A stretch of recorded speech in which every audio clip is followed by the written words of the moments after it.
to a webinar brought to you by Cambridge International. If you can hear me clearly, please type number 6 in the chat box.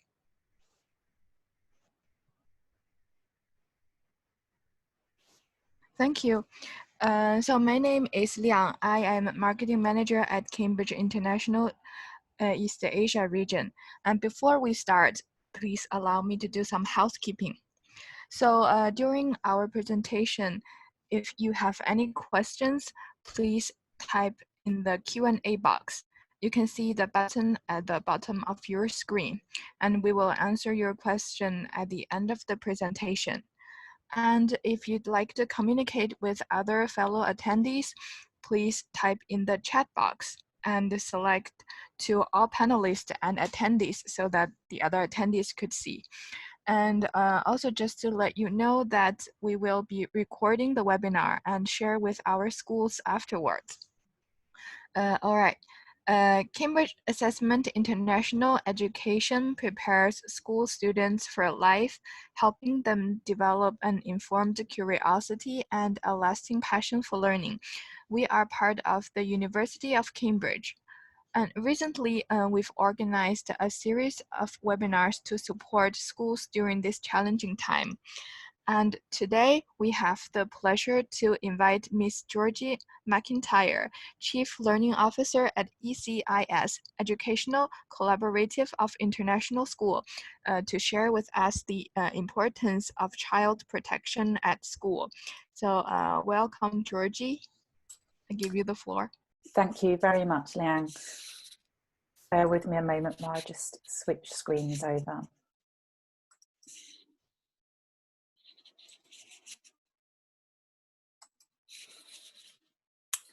Okay, good morning everybody, and many thanks, Liang, for your introduction. ECIS is been established for 55 years as a not-for-profit organisation, and we have over 500 international school members in 78 countries. I'm Georgie McIntyre, and I'm the Chief Learning Officer here at ECIS, and I lead on professional development support for international schools community. I'll be able to share with you any resources from this webinar mentioned via my email address, which is shown at the end of this webinar, and I believe Cambridge will also be sharing this out with their surveys afterwards. It is a pleasure to deliver this webinar today for you. This is an unprecedented time for schools around the world. The international schools market's seen an enormous wave of impact, and more than ever, the importance of raising awareness of safeguarding children in your schools and during the COVID-19 pandemic has required schools to respond and focus on keeping your children safe in a virtual school environment. Thankfully, countries are now able to start lifting their restrictions, and students are returning to school either in a blended or full-time schedule. This is the time that schools need to review their child protection policies and also review how they raise awareness of child protection to prepare their staff to protect students in their care. I will share with you suggestions for what should be included within your child protection policies today, including suggestions for training and raising your staff's awareness of their roles and responsibilities. I'll be able to direct you to free best practice tools and suitable resources and support for child protection training, including some Mandarin specific resources. And during this webinar, I will continue to point you back to the free educational portal of ICMEC, where you can access resources and learn much more about the risks and realities facing students, particularly as we are now trying to educate virtually at a distance and often across multiple countries. Child protection is the responsibility of the whole school community. Schools have a duty of care to protect children and prevent them from harm, and act with a sense of urgency if a child is at risk of harm. ECIS is proudly a founder member of the International Task Force for Child Protection, ITFCP, shown here. The task force was formed in 2014 after its members recognised that in order to affect any real change, the organisations across the world needed to work together and not in isolation to set new standards and raise awareness regarding abuse within the international school community. This is made up of key influencers and associations within education and supported on a volunteer basis. The ITFCP's mission is to strengthen child protection practices through partnerships with law enforcement, medical professionals and educational environments internationally. The task force actually recently met in December 2018 at Cambridge International's headquarters in Cambridge. This has been developed through the support of the US Department of State with the International Centre for Missing and Exploited Children, ICMEC. They have developed an educational portal to house free resources, and this supports educators all across the world, providing free resources to ensure effective child protection practices within school. Some of this I will be sharing with you today.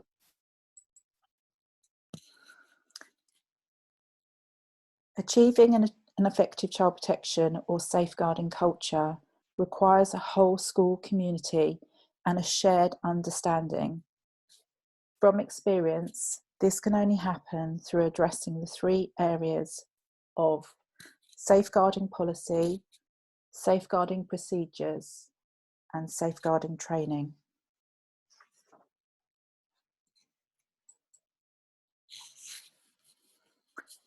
This slide shows a 5-year roadmap suggested by ICMEC and developed by ICMEC and is regarded as everything that should be considered when building a robust, effective child protection safeguarding culture. As you can see, there are many areas that need to be addressed. As I mentioned, this is an aspirational goal for 5 years. When building your child safeguarding culture, a school should consider their country's national legislation and also align with the United Nations Convention on the Rights of the Child. They should also consider child protection safeguarding policies, effective safe hiring and recruitment policies, child protection safeguarding training, and consider clear and mandatory reporting lines. In addition, each school should have a value statement about the rights of the child, which has been developed and formally adopted by the school and is also again aligned with the responsibilities set out in the United Nations Convention. We will talk more about this now.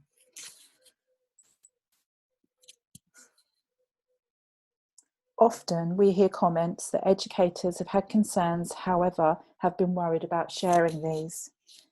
We call these silencing factors. I would like you to take a few moments to read these through.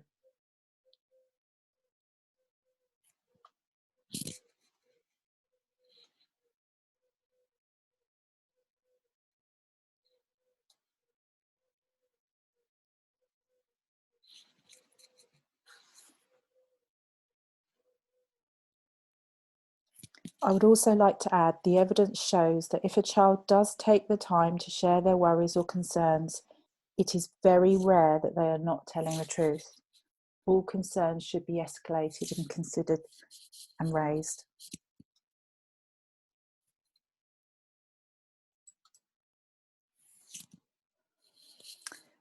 The International Task Force for Child Protection has developed a list of 13 essential questions that all schools should be able to answer. Shown on this slide is an example of 2 of the questions that should be able to be answered. A school should be considering whether they've created a definition of child protection and it's fully understood and owned by board members, governors and owners, school leaders, staff, students, parents, and where possible, volunteers. And a school should be able to answer whether their school's culture and values support and encourage good practice leading to enhanced child protection. As I mentioned, these are just 2 of the 13 essential questions that should be addressed by any school policy. Schools have a duty of care to protect children and prevent them from harm and act with a sense of urgency if a child is at risk of harm. These discussion questions focus on child protection in the context of abuse and neglect from any person.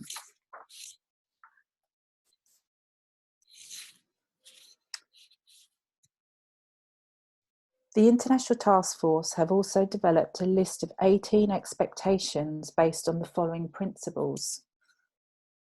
All children have equal rights to be protected from harm and abuse. Everybody has a responsibility to support the protection of children.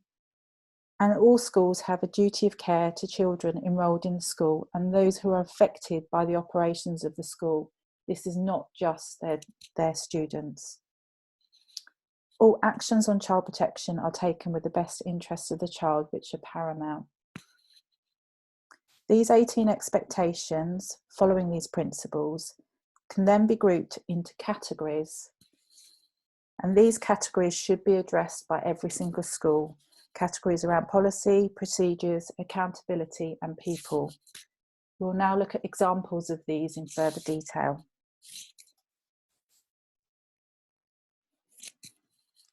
Every school should have a policy approved by the school board that describes how it is committed to preventing and responding appropriately if children are harmed or if allegations of harm to children are made. To help schools to plan and audit their current schools, the task force have developed this child protection safeguarding template or tool. Again, this will be shared afterwards, and please contact me to get copies as well. This covers all aspects of questions and expectations a school should consider to build an effective policy, procedure and culture in these areas shown here.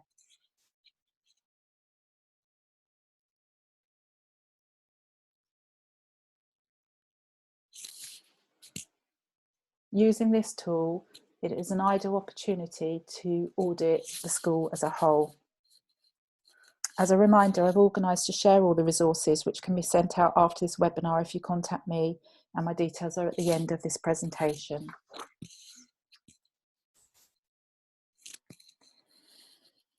Remember my reference of the expectation categories: policy, procedures, accountability and people. We will now focus on the category of policies, having looked at the policy as a whole. Under the policy group, there should be specific child protection policies and procedures in these areas, shown here. However, please note this is not a definitive list.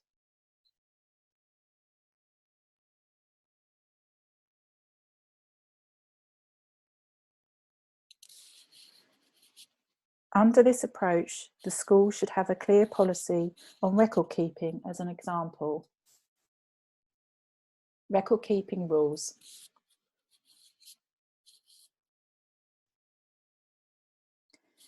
Under the expectation category of procedures, the school should develop structured procedures for reporting whether that is suspected or disclosed maltreatment or abuse, including disclosure of abuse that may have taken place in the past history of the school, and they should adopt a formal policy identifying actions to be taken. There should be record-keeping rules, which are shown here, and should adhere the following guidance. They should always be factual, professional and accurate. There should be no opinion based in the writing. Records can be paper-based, or we recommend on a secure computer system, and there are many systems out there that support these procedures. Please contact me if you'd like to know more details about some recommended tools. There should be a single central record, we call this an SCR, for a school, which is accessible on every school campus. So one record central area for all child protection reporting.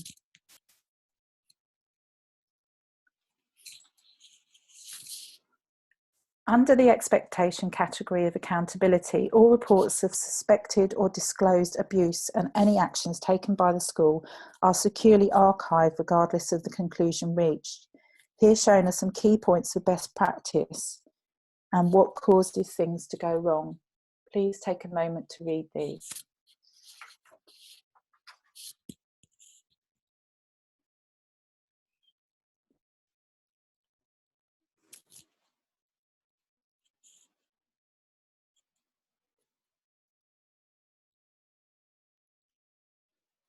It's important to consider your school environment and review these points around the areas that can go wrong. How would your school address these? Can you confidently say that you are addressing these? I'd now like to stop and ask you all, at the moment, can you say, do you have a designated safeguarding lead or child protection officer within your school? There should be a polling option shown here. Please indicate yes or no.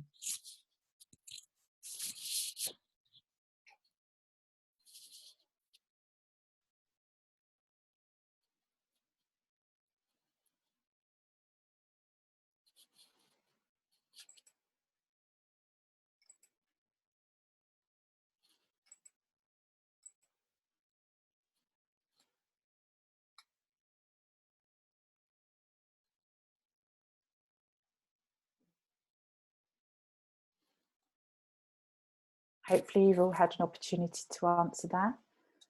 Leanne, are you able to share the polling results for us? Yes, let me wait for a few seconds. That's okay.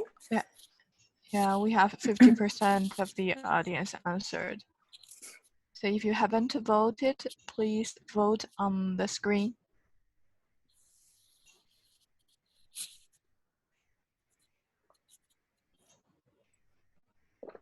Okay. I'm sharing results now. Brilliant. Okay. So this is really encouraging to see that actually 50% of you do actually have a designated child protection lead, and it's a highly recommended role that should be held within the school, and something that the schools that don't currently have this role should be considering as developing. I'll talk a little bit more about what that role involves. This forms the category of people, if you remember the people area, and your school's community. Every school should have a clearly defined leader responsible for a child's safety and duty of care, and it's recommended that each school should have a designated safeguarding lead or child protection officer within their school. As shown here, this person should be a named person within a senior role.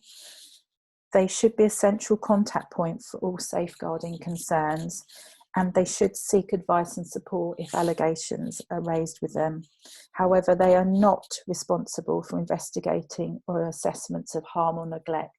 They're really a funnel for managing the central support record.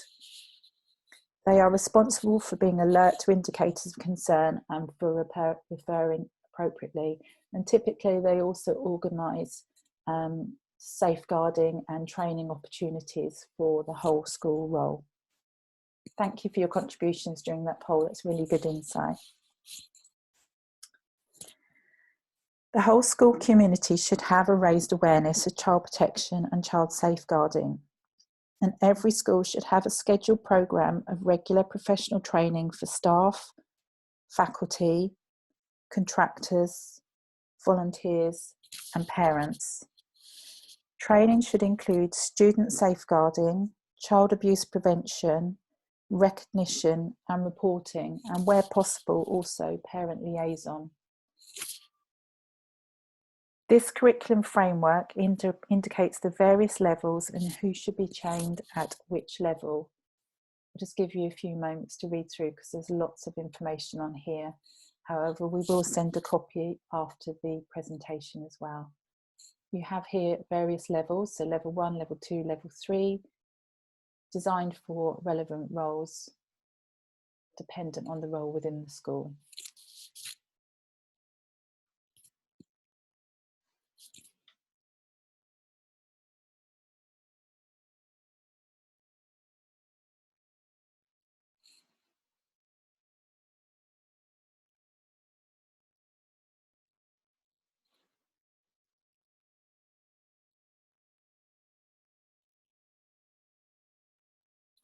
Okay, hopefully you had an opportunity to quickly read through those.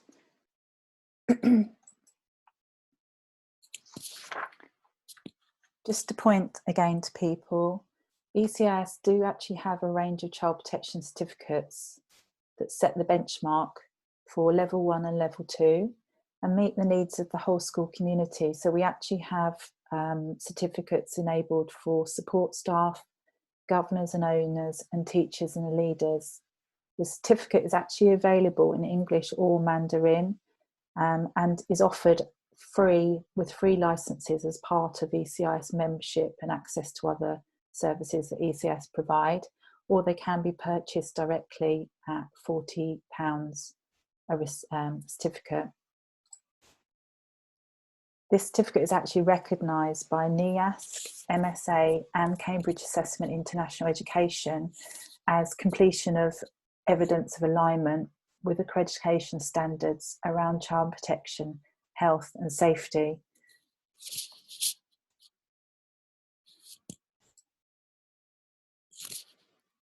To support with this, in addition, icmec.org have a huge educational portal, and these also include free child protection resources.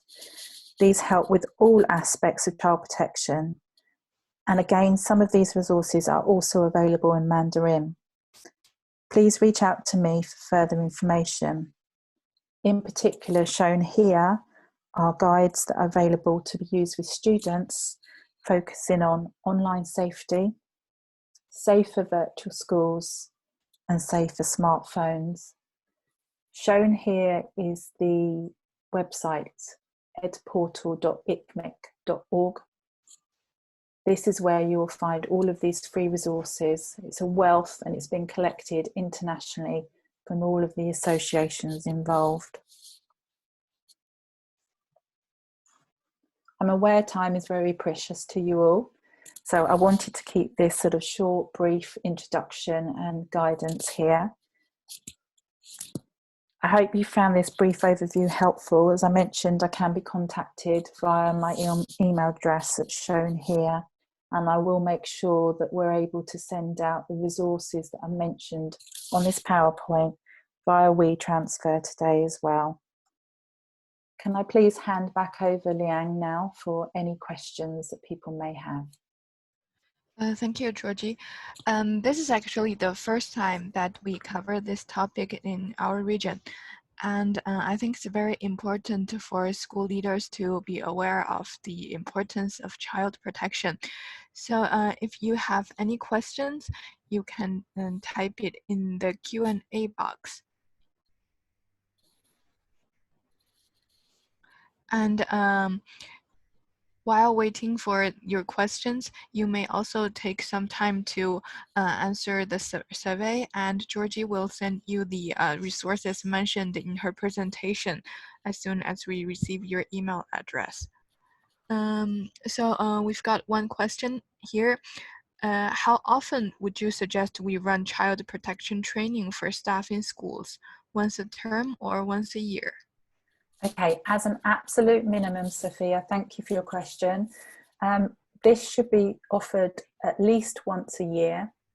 It absolutely should be included within any induction. So any new member of staff should actually go through a minimum child protection training.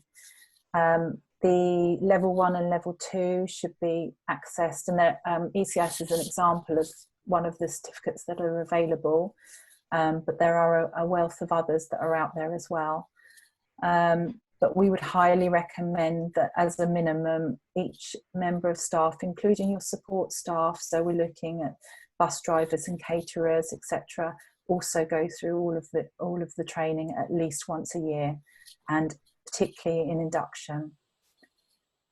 Just while we're waiting for any other questions, one of the other things, if you were going to consider any of the other policies, which policies to focus on first, the absolute element should be that you should, sorry, I'm just reading the other question. The other element should be that policies, the main one you should be focusing on is raising awareness, and a code of conduct should be the key first element that you include, followed by elements such as sort of risk assessments and travel policies. They're the key ones before.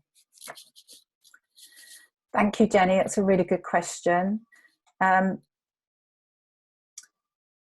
Nowadays, given that schools are actually managing over sites, we should be giving both electronic and paper. So electronic, I would say, is actually more preferred.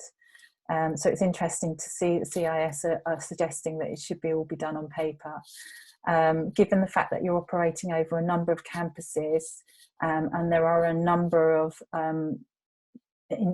individual organisations that can give you sort of access over there, I would actually recommend an electronic version that can be printed off and kept as a paper record as well. It's, as you know, it's very wieldy to actually manage to do records on paper. So we would actually say if you've got an effective system and it's sort of managed and can be accessed remotely, then make sure that it's secure with GDPR and all of those elements. However, we would recommend that it would be electronic. Thank you, Paul, for your question here. Yes, we've got English and Mandarin. We also have Spanish and Arabic. It's great to hear that Russian would be useful. So we are actually developing the training into other languages. We actually have French underway at the moment, so it's good to hear that actually Russian would be really useful as well. So Paul, watch this space, and certainly we can let you know when we launch something like that. Jenny, yeah, you're right, and I think that's going to continue. Actually managing child protection records, they need to be accessed by sort of 3 or 4 key individuals. So using software rather than paper-based is a much more effective system. There is a company that we use called McIntyre that actually offer out child protection really reasonably to schools. They were developed by a number of senior Met Police officers, and they offer a really strong portal that can be used for sharing and sort of recording securely any concerns, including recording sort of any learning support needs, etc., and flagging students on a red, amber, green system. Jamie Jin, when you mention that, I assume that you're referencing student curriculum and safeguarding. Some of the Mandarin resources are designed for students. What I can do is point you to ICMEC, and they have a student portal and a student area for training specifically in different curriculum areas. So there's a curriculum on sort of social media, there's curriculum on peer-on-peer, there's a curriculum on online safety. So yes, absolutely, I would use the ED portal at ICMEC for a curriculum area, but what I would do is I'll dig out specific links and I'll share those with Liang after this webinar so that you can actually use those. So thank you. How big is the problem? So child abuse, I don't actually have any figures of international schools because obviously a lot of those are actually kept quite confidential. However, if I said to you that online safety is also one of our massive concerns now around child protection, and that obviously filters into school, we're seeing more and more challenges and issues with peers and sort of posting of images, etc., on social media, which is an element of child abuse. And at the moment, there is over 14 million inappropriate images on the web. So it's a massive problem and something that needs to be considered on a daily basis and have an appropriate response to. So thank you. It's a good question, Glyn. It's a definition of child abuse. And it comes in all sorts of forms. Thanks, Georgie. I want to ask a question. So in the COVID-19 context, do you have any suggestions for schools? Yes, so currently at the moment, if you have got still a virtual sort of school or blended approach, the way that schools are adopting is that this is where a role of sort of a child safeguarding team or designated lead is really important. They will have actually, the schools with the best practice will have graded each student red, amber or green, with red obviously being the students that have the highest needs or the highest concerns or history of concerns. And on a daily basis, teachers are actually contacting the child support officers are actually contacting and reaching out to the students that are of highest concern, and then touching base with the amber via email or internet. Each student should have some form of contact with their school tutor, their form tutor, as a minimum of once a week, making sure that there are any opportunities for concerns. Thank you. I've got a message here as well from, Jenny. Thank you. Okay, let's see.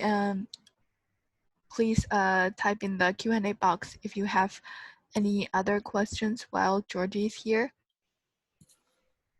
Thank you, Jenny. The resources on ICMEC are really, really, really excellent. So if you do nothing else after this email, I would encourage you and share with your team to actually go and have a look and see what's there. There's some excellent resources for curriculum education. There's some excellent resources for staff training. There's some excellent resources on policies and procedures, some of which I will be sharing out with you as well.